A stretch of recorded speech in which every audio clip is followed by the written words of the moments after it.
I did need to get my 10,000 steps in today, and I got 8,000 of them in. And the reason is because I started to track before I committed to this to see what on my laziest day, how many steps I could get in, and I realized it was 2,000. So I knew that if I got at least 8,000 in, I'd be okay. And man, I will tell you, I probably looked at my armband way too much this morning. If I had realized how hard 10,000 steps was going to be for me getting back on track to health and wellness, I probably may have looked to pull that number down a little bit. And that's kind of human nature. We look for a goal, and we look for a goal that we think is realistic and something that's almost comfortable for us. But the problem with that is that we usually, once we reach our goal, we're satisfied. And so if we're not stretching ourselves or pushing ourselves to something that seems impossible, or not impossible, but almost impossible, or really, really difficult, then we'll find ourselves in a place where we're not completely satisfied. We're not growing to our full capacity because we're only growing to that level of comfort. So committing to those 10,000 steps and realizing that was going to be really difficult, I didn't want to pull that number down because I knew I could do it. And it's really going to push me. And as I go along and it gets to be a little bit easier, I'm going to increase that measure, right? So it's always about increasing your growth and increasing and getting to a new level of yourself in life. And every level of life is going to require a different version of you showing up, right?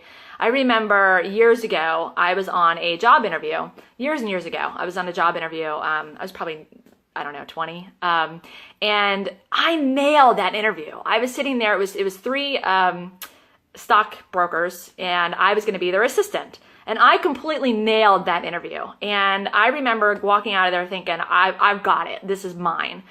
And when I didn't get the call, I remember how bad that made me feel, right? I just felt terrible. And it wasn't until years later, literally years later, that I was interviewing somebody. And I remember asking the question about how hungry they were, basically. And as they repeated their answer back to me, I could hear myself in that interview. I recalled that interview. And the question was, or the answer was, I just wanted to make enough to pay my bills. I was a single mom with 2 kids, and I just wanted to make enough to pay my bills. I didn't want anything more than that, right? But who doesn't want more than that? You do want more than that. You want to take a vacation. You want to be able to pay for their college. You want to be able to do these things. Like, who just wants to live paycheck to paycheck? Nobody. That's the minimum you want to do. But when somebody asks you, is that your dream? Like, how hungry are you?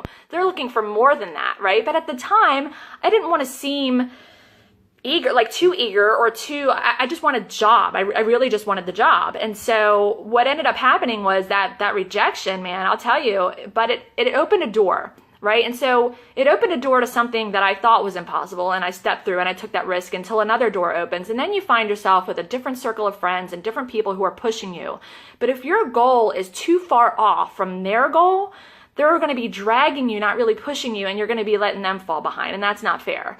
So always just remember when you're being rejected, or when a door shuts on you, that there's another door beginning to open. And when somebody asks you about your goals, don't be afraid of it. And if you are, do it anyway, right? Fake it till you make it. I say it all the time.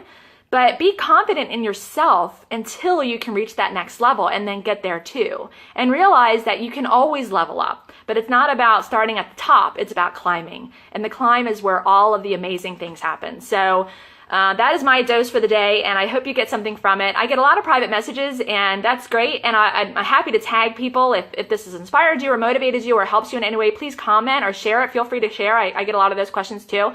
I put this out there to help guys, so if it helps you in any way, just let me know.